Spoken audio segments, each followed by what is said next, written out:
Hola, hoy nos metemos de lleno a revisar los números de Sigdo Coppers SAG, los del primer semestre de 2025. Ajá. Te tenemos sobre la mesa el informe a análisis razonado que publicó la compañía, con todo consolidado al 30 de junio. El oficial, digamos. Exacto. La misión es, bueno, ir un poco más allá de las cifras, ¿no? Entender qué movió los hilos de este grupo chileno que, bueno, tiene presencia global. Claro. Y lo que salta a la vista, de inmediato, es un crecimiento importante.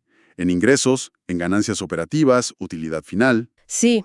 Y eso llama la atención, ¿verdad? Porque el mismo informe describe un escenario mundial complicado. Justo. Hablan de volátil, desafiante, tensiones geopolíticas, dudas financieras, problemas logísticos. Precisamente, ese contraste inicial es lo que engancha. Ver una compañía reportando crecimiento sólido cuando el entorno global parece remar en contra. Pues invita a mirar con lupa qué está pasando adentro. Totalmente. ¿Es una fortaleza real o hay matices importantes ahí? Esa es la pregunta clave. Bueno, para poner en contexto, Sigdo Coppers es un grupo chileno con bastante historia, fundado en 1960. Ujú. Se dedican a proveer productos, servicios, principalmente para minería e industria, y operan en los 5 continentes. Sí, están bien diversificados geográficamente. Y se organizan en 3 áreas grandes: industrial, servicios y comercial. Siempre destacan su visión a largo plazo, su foco en sostenibilidad, innovación. Lo típico de las memorias, pero importante tenerlo en cuenta. Exacto. Y el gerente general, Juan Pablo Aboitis, en sus comentarios del informe, subraya justamente ese buen desempeño general en esta primera mitad del año. Me imagino. Habla de un ENAEX muy sólido, esto es en el área industrial. Aunque, ojo, admite que Magoteos, La otra grande de esa área, ¿no? esa misma, tuvo un resultado más débil. Menciona el impacto de aranceles en Estados Unidos y un mix de productos no tan rentable. Ajá, ya da una pista de por dónde pueden venir las diferencias. Claro.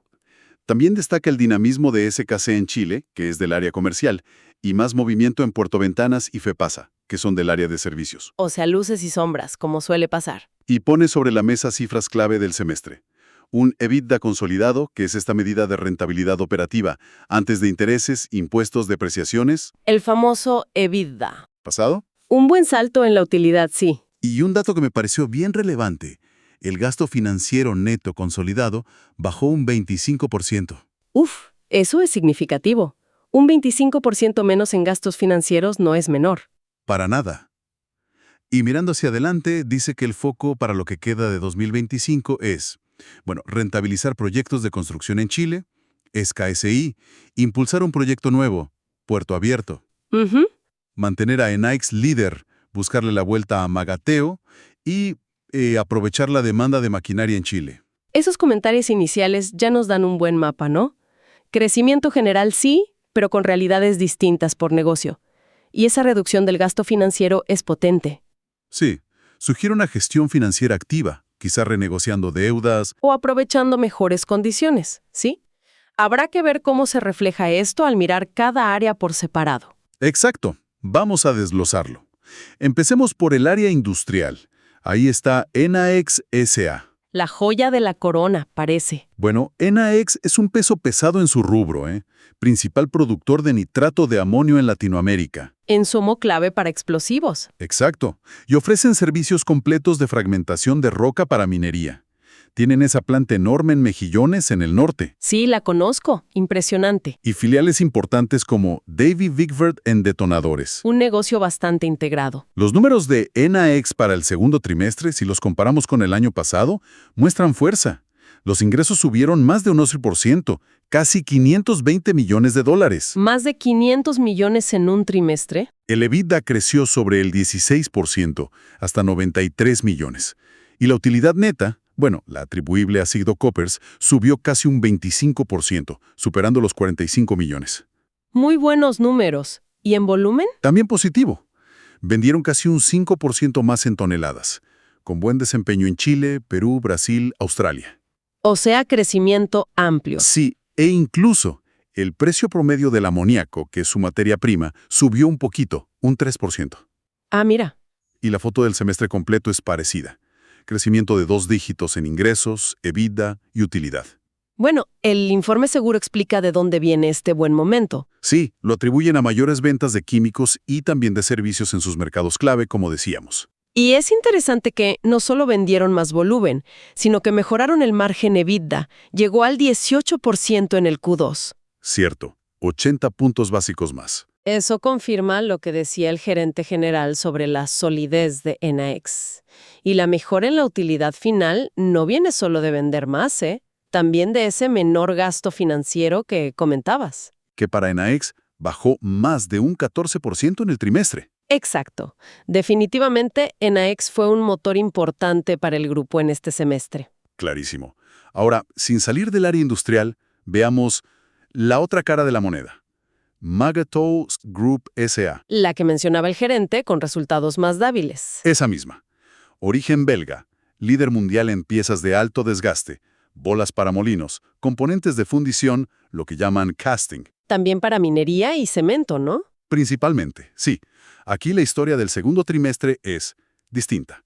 Los ingresos subieron, pero muy poco, menos del 2%, unos 253 millones de dólares. Vale, un crecimiento plano casi. Pero, y este es el punto clave, el EBITDA cayó más de un 10%. Y la utilidad neta se redujo casi un 17%. Uf. O sea, vendieron casi lo mismo, pero ganaron bastante menos. Y lo curioso es que sí vendieron más volumen, casi un 10% más en toneladas, sobre todo en bolas de molienda. Ah, ¿sí? ¿Y el casting? El casting se mantuvo estable en volumen. Si miras el semestre, pasa algo parecido. Ingresos plus 5%, pero EBITDA y utilidad neta bajan, a pesar de haber vendido casi un 15% más de toneladas en el semestre. A ver. Más volumen, menos rentabilidad. Ahí se ve claro lo que adelantaba el gerente. Totalmente.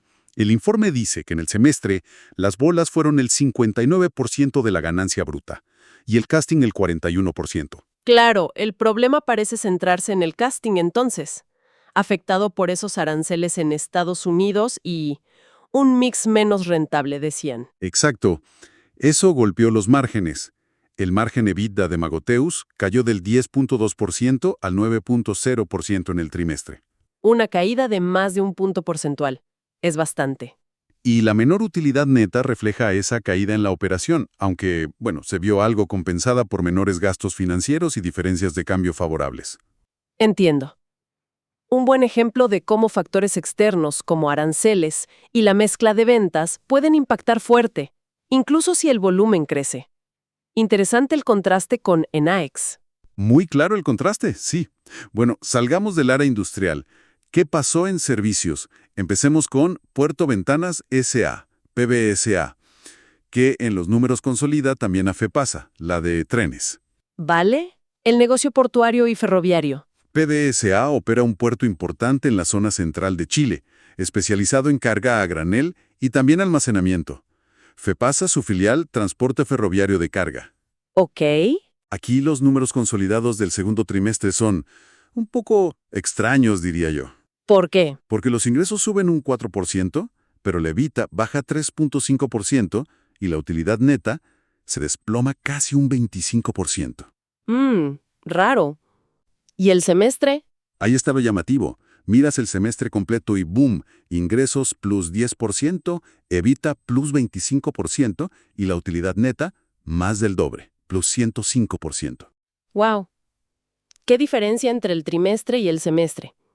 ¿Cómo se explica esa montaña rusa? Buena pregunta. Hay que separar las piezas, seguro. A ver, en el negocio portuario propiamente tal, el volumen total movido en el Q2 bajó un 5%, ¿Por qué bajó? principalmente por menos carbón y menos concentrados de cobre. Pero, y aquí viene lo interesante, los ingresos del puerto sí subieron, casi un 13% en ese mismo trimestre. Menos toneladas, más ingresos. Mejores tarifas, otro tipo de carga. Mucho a que el semestre completo del puerto fuera positivo en volumen, plus 11%, e ingresos, plus 22.5%. Ah, el acero. Eso puede explicar parte del alza semestral. Exacto. Ahora, por otro lado, en el negocio ferroviario, FEPASA, el transporte medido en toneladas por kilómetro subió un 7% en el trimestre, impulsado por carga forestal y minera. Bien por FEPASA en volumen. Pero, de nuevo la contradicción. Los ingresos de FEPASA bajaron casi un 3% en el Q2. Otra vez la misma historia. Más actividad, menos plata. En el semestre, FEPASA crece modestamente. Volumen plus 5%, ingresos plus 1%. Entonces, volviendo a la pregunta inicial, ¿por qué ese segundo trimestre consolidado tan débil para PBSA en EBITDA y utilidad si el semestre fue tan bueno? Informe lo atribuye a mayores costos justo en ese Q2, más depreciación y más gastos de administración y ventas. Ah, los GAV. Esos mismos. Y además, el gasto financiero también subió en el trimestre para PBSA consolidado. Entiendo. O sea, parece que hubo factores puntuales negativos en el Q2 que contrastan con un desempeño muy fuerte en el Q1. Exactamente. Y un punto a observar a futuro que mencionaste antes, la caída fuerte en el movimiento de carbón en el semestre, casi un 46% menos. Uf, eso es un montón. Es un riesgo claro asociado a la transición energética, ¿no? Podría afectar al puerto a mediano plazo si no lo compensan con otras cargas. Sin duda. Una dinámica compleja ahí en servicios. Sigamos en esta área con ingeniería y construcción Sigdo Coppers Group, S.A. o SKIC Group. La constructora del grupo. Exacto. La rama de ingeniería y construcción con harta reputación en Chile y afuera. Enfocada en grandes proyectos industriales, mineros, de energía. Vale. ¿Y aquí cómo anduvieron los números? Aquí también hay contrastes. Los ingresos de SKIC bajaron casi un 6% en el segundo trimestre. Ingresos a la baja. Pero, y es un gran pero, el EBITDA se disparó un 83%. Ojo, sigue siendo bajo en monto, $4 millones. Pero el cambio porcentual es enorme. De negativo a positivo, quizá. Y la pérdida neta se redujo muchísimo. Pasó de casi 11 millones negativos a solo 0.3 millones negativos. Casi en equilibrio. Notable mejora en el resultado final. ¿Y la actividad? Ahí está el otro dato. Las horas trabajadas cayeron. A la mitad. Menos pega, pero mucho más rentable. Exacto. El semestre completo todavía muestra ingresos a la baja y pérdidas netas, pero menores que las del año anterior. Ok, una recuperación en proceso. Y ojo, hay una nota importante en el informe. Desde marzo de 2025, estos números de SKIC Group solo reflejan las operaciones en Chile. Ah, importante aclaración. Separaron los negocios de Brasil, Perú y Colombia en otra entidad, así que esta mejora viene del negocio chileno reestructurado. Entiendo. O sea, la caída en ingresos y horas trabajadas refleja esa reestructuración y el foco exclusivo en Chile. Exacto. Y tienen un backlog actual, los contratos firmados pendientes, de unos $368 millones, principalmente con Codelco y Antofagasta Minerals. Ese backlog da una idea del trabajo futuro en Chile. Y la mejora impresionante en EBITDA y la reducción de pérdidas en el Q2, si no viene de más pega, ¿de dónde viene? Buena pregunta. El informe apunta a una gestión de costos muy fuerte. Control de gastos, sí. Sobre todo en gastos de administración y ventas, que bajaron más del 50%. Y también ayudó un menor gasto financiero. Clarísimo. Están aplicando la estrategia que mencionó la gerencia. Reenfocarse, ordenar la casa en Chile y buscar rentabilidad por la vía de la eficiencia. Tiene todo el sentido esa reestructuración. Bueno, cambiemos de área. Vayamos a la comercial, con SKC SA. La de maquinaria, ¿no? Esa misma. La cara visible de Sigdo Coppers en venta y arriendo de maquinaria. Representan marcas conocidas. Toyota en grúas arquilla, Volvo en construcción, Manitú. Sí, marcas potentes. Para distintos sectores, agrícola, transporte. Principalmente en Chile, Perú y Colombia. Ok, ¿y a SKC cómo le fue? A SKC le fue bien en el segundo trimestre. Los ingresos subieron casi un 4%, el EBITDA un 9%. Crecimiento sólido. Y pasaron de tener una pequeña pérdida el año pasado a ganar $2.3 millones en el Q2. Revirtieron la pérdida. Muy bien. Y por línea de negocio. En la venta de máquinas, distribución, vendieron casi la misma cantidad de unidades, un poquito menos, menos 0.6. Ajá. Pero facturaron un 21% más. ¡Wow! ¿Cómo se explica eso? ¿Vendieron máquinas más caras? El informe dice que por un mejor mix de productos o mejores precios promedio. Interesante. Más valor por unidad vendida. Y el negocio de arriendo también creció fuerte, más de un 20% en ingresos. El arriendo suele ser más estable, ¿no? Sí, y genera buena parte de la EBITDA de SKC. La mayor parte de su flota de arriendo está en Chile. Si miras el semestre, la tendencia es similar. Más ingresos, más EBITDA y utilidad positiva. Bueno, SKC muestra un buen dinamismo, entonces. Lo de la distribución es llamativo. Vender casi lo mismo, pero facturar mucho más. Sugiere que están afinando bien la estrategia de precios o de qué equipos vender. Podría ser. Y el arriendo, que genera 2/3 del EBITDA, según el informe, también fuerte. La mejora en la utilidad final se apoya además en menores gastos financieros para SKC. Calza perfecto con lo que decía la gerencia de aprovechar la demanda de maquinaria en Chile. Totalmente. Y parece que tener ese balance entre venta y arriendo les da una buena estabilidad y capacidad de adaptación. Bien, ya recorrimos las principales áreas. ¿Cómo se ve la foto completa? Los resultados consolidados de Sigdo Coppers. La suma de todo, sí. Si juntamos todo, en el segundo trimestre los ingresos consolidados subieron casi un 8%. Superaron los $1,000 millones. Una cifra importante. El EBITDA creció un 6.4%, hasta casi 135 millones. Y lo más llamativo, la utilidad neta atribuible a la controladora. Se disparó un 80%. 80%. Llegando a $22 millones en el trimestre. Impresionante el salto trimestral en la última línea. Para el semestre completo, ingresos plus 6.4%, EBITDA plus 1.9%, unos 256 millones, y utilidad neta plus 31%, casi 44 millones. A ver, la síntesis entonces. El crecimiento consolidado viene impulsado fuerte por Enaex y SKC. Los motores principales. Exacto. Más el aporte en ingresos de Magotao, por volumen, aunque no en rentabilidad, y de PBSA, sobre todo por el puerto y ese efecto acero. La caída de SKIC resta un poco claro. Entendido. Un detalle a notar es que los márgenes, bruto operacional, EBITDA, tuvieron una leve presión a la baja en el Q2. O sea, los costos subieron un poquito más que los ingresos en ese periodo. Interesante punto. Sin embargo, el gran salto en la utilidad neta, sobre todo en el trimestre, se explica en gran medida por factores no operacionales. ¿Cómo cuáles? Principalmente ese menor gasto financiero neto, que ya mencionamos varias veces, bajó un 19% en el Q2 consolidado. Clave. Y también menores pérdidas por tipo de cambio y mejores resultados de empresas asociadas. Esto resalta la importancia de la gestión financiera en el resultado final del grupo. Buen punto. No todo es la operación directa.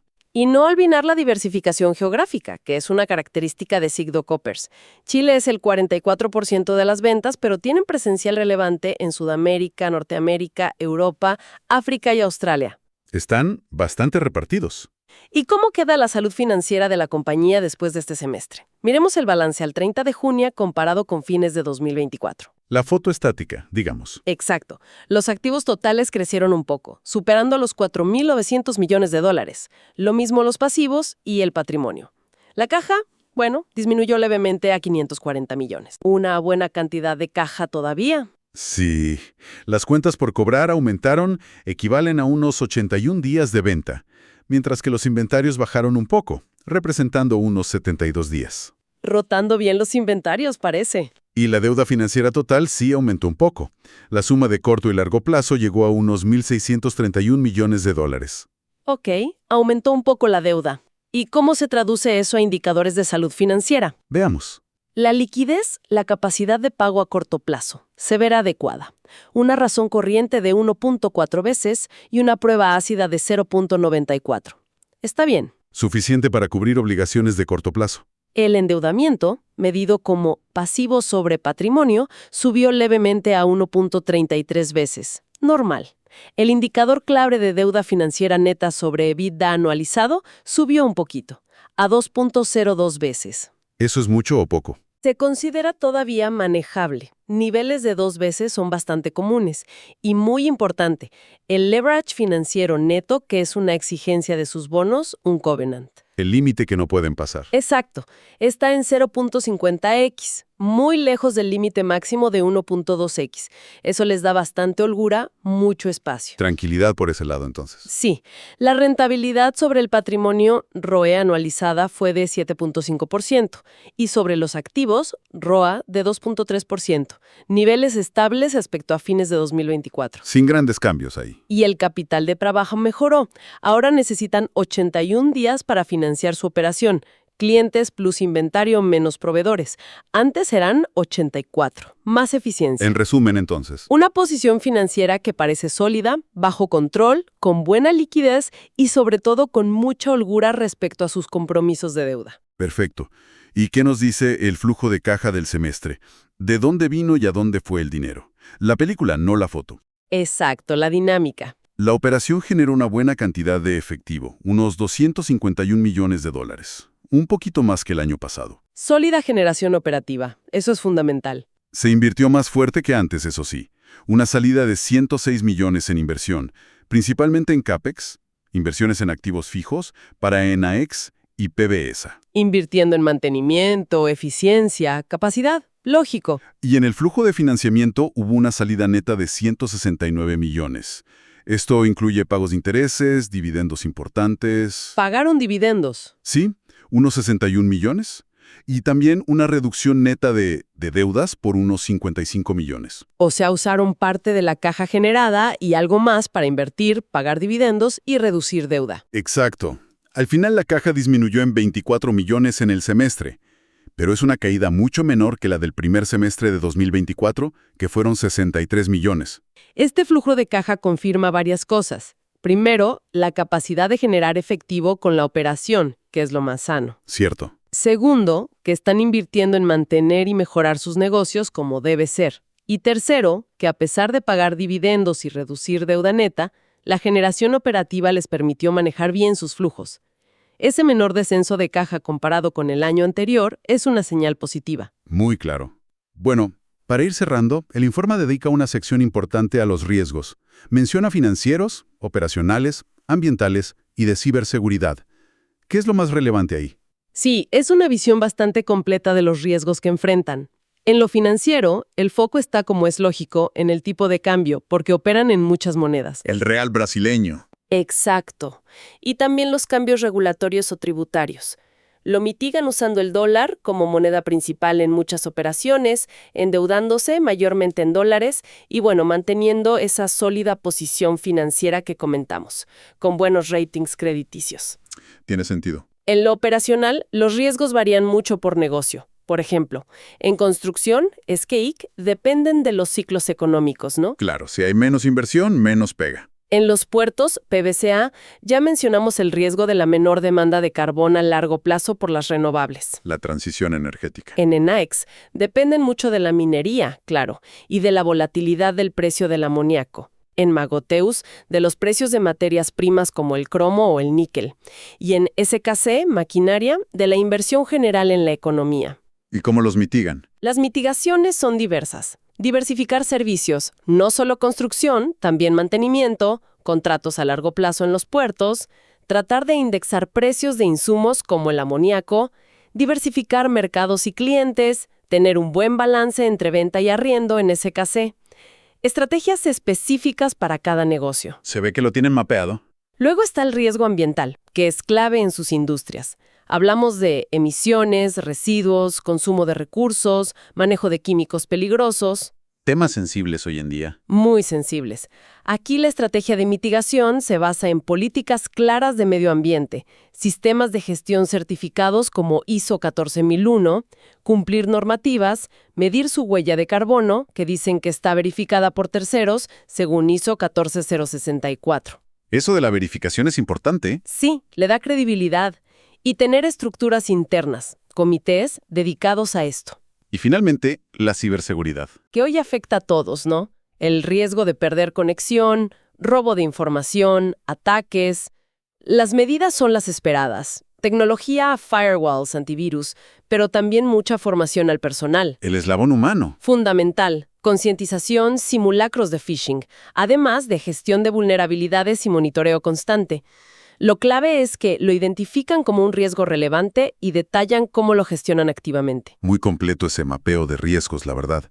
Entonces, para resumir esta revisión de Sigdo Coppers en el primer semestre de 2025, vimos una compañía que, a pesar de un entorno global descrito como complejo, bastante complejo, logró crecer en ingresos y utilidad.